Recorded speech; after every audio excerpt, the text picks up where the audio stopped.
को टीजीटी और पीजीटी में पूछे गए प्रीवियस ईयर के क्वेश्चंस बताएंगे। तो चलिए शुरू करते हैं। पहला क्वेश्चन है, निम्न में से कौन पौधे के लिए आवश्यक पोषक तत्व नहीं है? लोहा, मैग्नीज, लेड, जिंक।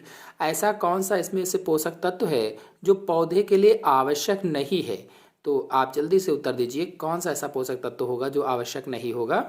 आंसर होगा इसमें से सी, लेड। लोहा, मैग्नीज और जिंक ये पौधों के पोषक तत्वों के लिए आवश्यक हैं, जबकि जो लेड है ये पोषक तत्व के लिए आवश्यक नहीं होता है। लेड यानी पीबी होता है। आपको बताते चलें कि कुल 17 तत्वों को पौधों के लिए अनिवार्य माना गया है और इनको दो भागों में बांटा गया है। पहला है दीर्घ पोषक तत्व। तो दीर्घ पोषक तत्वों के अंतर्गत hydrogen, carbon, oxygen, nitrogen, potassium, calcium, magnesium, phosphorus तथा सल्फर ये दीर्घ पोषक तत्व हैं, यानी ऐसे तत्व जो अधिक आवश्यक होते हैं पौधों के लिए। और फिर दूसरे हैं सूक्ष्म पोषक तत्व या इन्हें लघु पोषक तत्व भी कहा जाता है। तो इनमें से boron, chlorine, copper, iron, manganese, molybdenum, nickel, zinc ये क्या हैं? ये सभी लघु पोषक तत्व होते हैं या सूक्ष्म पोषक तत्व होते हैं। तो इन पर भी प्रश्न बन सकते हैं। अगली बार हो सकता है ये प्रश्न न पूछा जाए, इन पर बना करके प्रश्न पूछा जाए।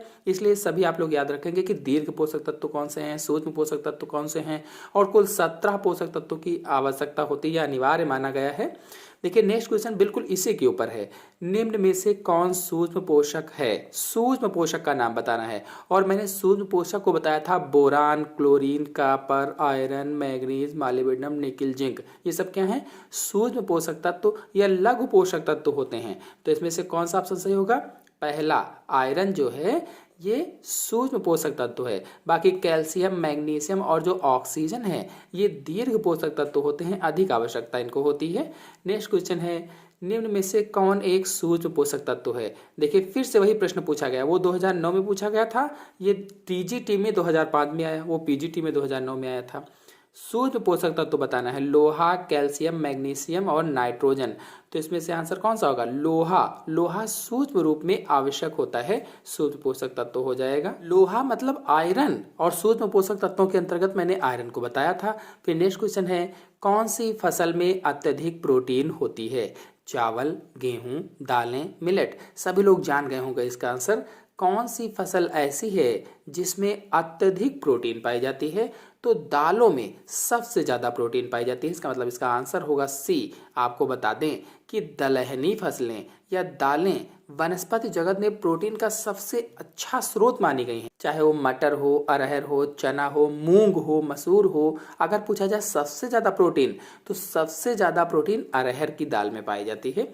दालों में कुल वजन लगभग 25%, यानी दालों में कुल वजन का लगभग में 25% प्रोटीन होती है। जितना उसका वजन है उस वजन के हिसाब से 25% उसमें प्रोटीन पाई जाती है, जो कि गेहूं के मुकाबले में दुगना और चावल के मुकाबले में तिगुना है।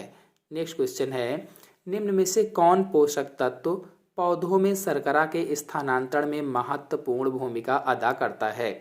ऐसा कौन सा पोषक तत्व है जो पौधों में शर्करा के स्थानांतरण में महत्वपूर्ण भूमिका अदा करता है? लोहा, जिंक, बोरान, मैग्नीज। तो इसका आंसर होगा सी, बोरान। बता दें कि ये दलहनी पौधों या लेग्यूमिनस प्लांट्स जो होते हैं उनमें मूल ग्रंथियों या रूट नोड्यूल्स के बनने के लिए आवश्यक होता है। नेक्स्ट क्वेश्चन है, लोहे की कमी से पत्ती में होता है। अगर पौधे में लोहे की कमी हो गई है, आयरन की कमी हो गई है, तो पत्ती में क्या हो जाएगा? पत्ती शीर्ष में ऊतक क्षय, छोटी पत्ती रोग, प्रोटीन संश्लेषण की कमी, पहले नई पत्तियों में अंतरश्री हरिमहीनता होना। 4 ऑप्शन दिए गए हैं। टीजीटी 2009 में क्वेश्चन पूछा गया था। इसका आंसर क्या सही होगा? जल्दी से बताइए कि लोहे की कमी से पत्ती में होता है। तो इसका आंसर होगा डी, पहले नई पत्तियों में अंतरश्री हरिमहीनता का होना। अंतरश्री हरिमहीनता का मतलब जो सिराएं होती हैं उसमें क्लोरोफिल की कमी आ जाती है, या कह लीजिए कि क्लोरोफिल नहीं रह जाता है। तो लोहा जो होता है ये क्लोरोफिल निर्माण के लिए आवश्यक होता है, नेक्स्ट क्वेश्चन है, निम्न में से कौन से तत्व जैविक नाइट्रोजन स्थिरीकरण में मुख्य भूमिका निभाते हैं? मेलविडनम, मैग्नीज, कॉपर, जिंक।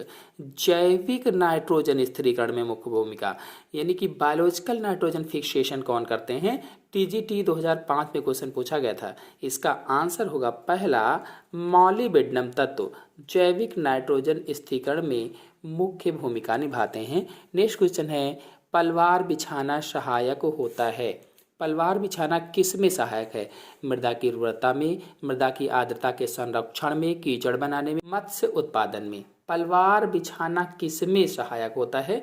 आपको बता दें कि पलवार क्या है, तो भूमि के किसी क्षेत्र पर बिछाई जाने वाली जो सामग्री होती है, सामग्री कौन कौन सी, जैसे कोई तिनका है, खरपतवार है, पत्तियां हैं, घास फूस है, ये सब जो बिछाते हैं क्या कहलाता है? पलवार कहलाता है। और इस तरीके की पलवार बिछाने से कई सारे लाभ हैं, जैसे भूमि की नमी का संरक्षण होता है, ये सॉइल मॉइस्चर होता है वो ज़्यादा दिनों तक रहता है, खरपतवारों की वृद्धि को रोकता है ये, और साथ ही साथ भूमि की उर्वरा शक्ति बढ़ाता है, स्वास्थ्य की वृद्धि करता है उसकी।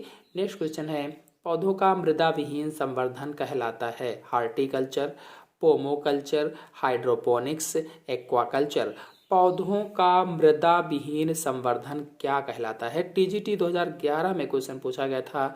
इसका आंसर होगा सी, हाइड्रोपोनिक्स। यानी पौधों का मृदा विहीन संवर्धन क्या कहलाएगा? हाइड्रोपोनिक्स कहलाता है। और हाइड्रोपोनिक्स है क्या, आपको बता दें कि इसमें खनिज पोषक तत्वों के विलयन के प्रयोग द्वारा जल में पौधों को उगाया जाता है, जिसको हाइड्रोपोनिक्स कहा जाता है। बहुत सारे खनिज पोषक तत्व जल में डाले जाते हैं और उसी जल के विलयन में पौधों को उगाते हैं, इसको हाइड्रोपोनिक्स बोला जाता है। और यह पौधों को उगाने की ऐसी विधि है जिसमें मृदा की आवश्यकता नहीं होती, मिट्टी की जरूरत नहीं पड़ती है, तो उसे ही हाइड्रोपोनिक्स कहा जाता है।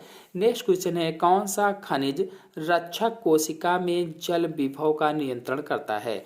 इसमें से ऐसा कौन सा खनिज है जो रक्षक कोशिका में जल विभव का नियंत्रण करता है? 4 ऑप्शन दिए गए हैं। टीजीटी 2011 में क्वेश्चन पूछा गया था। इसका आंसर होगा सी, के। यानी पोटेशियम जो होता है, पोटेशियम आयन, ये रक्षक कोशिका में जल विभव का नियंत्रण करता है। नेक्स्ट क्वेश्चन है, Mn की कमी से उत्पन्न पादप रोग है। Mn की कमी से कौन सा पादप रोग उत्पन्न होता है? 4 ऑप्शन दिए गए हैं, इसमें से कौन सा ऑप्शन सही होगा? तो आंसर सही होगा बी, मटर का मार्स स्पॉट। बता दें कि लेग्यूम पौधों में Mn की कमी से बीज पत्रों में भूरे धब्बे उत्पन्न हो जाते हैं, भूरे भूरे से धब्बे हो जाते हैं, और जिसे मटर का मार्स स्पॉट कहा जाता है। जो भूरे भूरे धब्बे होते हैं उसे ही मटर का मार्स स्पॉट बोलते हैं। नेक्स्ट क्वेश्चन है, निम्न में से कौन सा एंजाइम ऑक्सीजन द्वारा निष्क्रिय हो जाता है? 4 ऑप्शन दिए गए हैं, ऐसा कौन सा इसमें से एंजाइम है जो ऑक्सीजन के द्वारा इनएक्टिव हो जाता है, यानी इनएक्टिवेटेड बाय ऑक्सीजन? तो 4 ऑप्शन दिए गए हैं, इसमें से आंसर सही होगा बी, नाइट्रोजेनेज। आप लोगों को बता दें कि नाइट्रोजेनेज एंजाइम नाइट्रोजन स्थिरीकरण में भाग लेते हैं, यानी नाइट्रिफिकेशन करते हैं। मॉलिबेडनम इस एंजाइम का एक घटक होता है। जो मॉलिबेडनम है इस एंजाइम का एक घटक है, परंतु यह एंजाइम ऑक्सीजन की उपस्थिति में निष्क्रिय हो जाता है। जब ऑक्सीजन होती है तो ये इनएक्टिव हो जाता है।